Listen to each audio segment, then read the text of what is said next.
A number of vaccines are now in phase 3 clinical trials, and we all hope to have a number of effective vaccines that can help prevent people from infection. However, there is no silver bullet at the moment, and there might never be. A number of vaccines are now in phase 3 clinical trials, and we all hope to have a number. A number of vaccines are now in phase 3 clinical trials, and we all hope to have a number of effective vaccines that can help prevent people from infection.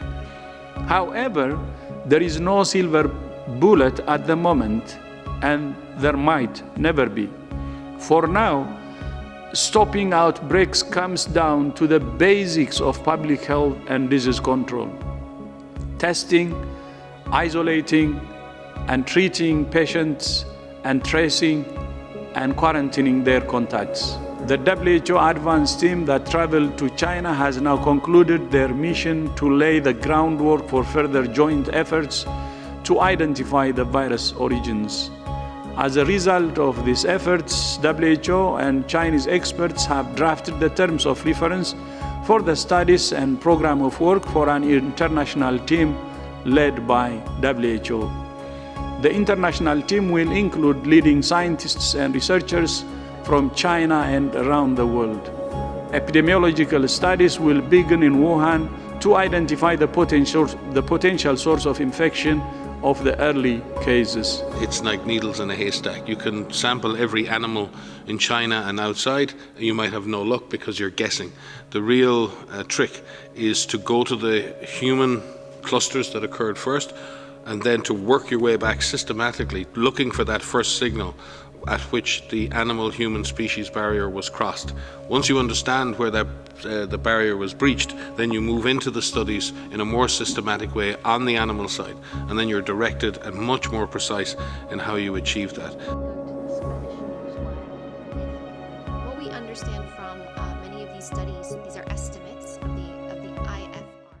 Last week, China reported a new cluster of cases in Beijing, after more than 50 days without a case in that city.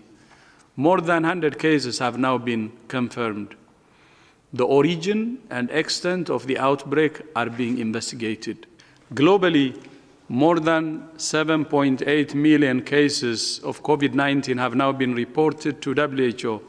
For the past 2 weeks, more than 100,000 new cases have been reported almost every single day. Almost 75% of recent cases come from 10 countries, mostly in the Americas and South Asia. However, we also see increasing numbers of cases in Africa, Eastern Europe, Central Asia, and the Middle East.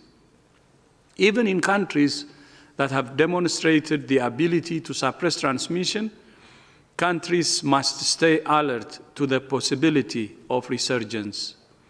Last week, China reported a new cluster of cases in Beijing, after more than 50 days without a case in that city. More than 100 cases have now been confirmed. The origin and extent of the outbreak are being investigated. Dr. Tedros, a few weeks ago you mentioned about the relationship with the United States is not only about the money, but the cooperation between WHO and the United States. But is United States still a member of WHO at this point, since we are about to have the deadline that President Trump has mentioned, the 30-day deadline this week? Thank you so much. Yes, the United States is still a member state of the World Health Organization. Thank you. My question is also related to Beijing. I'm actually based here in Brussels, so the EU border is opening today, but countries like Germany, France still report like 300, 400 cases every day. And in the US, you have 18, 20 states have a spike, like 1,000 cases or more a day. So why make Beijing's 100 cases deserve so much attention? Is Beijing overreacting, or is acting properly? Thank you.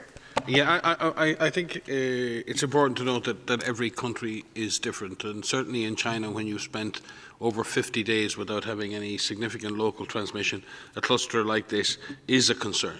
And it needs to be investigated and controlled, and that's exactly what the Chinese authorities are doing. So in that sense, it is big news. But in the great scheme of things around the number of cases per day around the world, it's not. But it is a significant event. We'll track that like we've tracked other significant clusters. Similarly, we've been concerned about clusters that have emerged in Korea or in Japan or in Singapore, and we engage very closely with those authorities to understand how they're investigating them. That doesn't mean we think the authorities are going to lose control of the situation. It's that we want to understand what the country is doing and, more importantly, what the country is learning about the origin and transmission.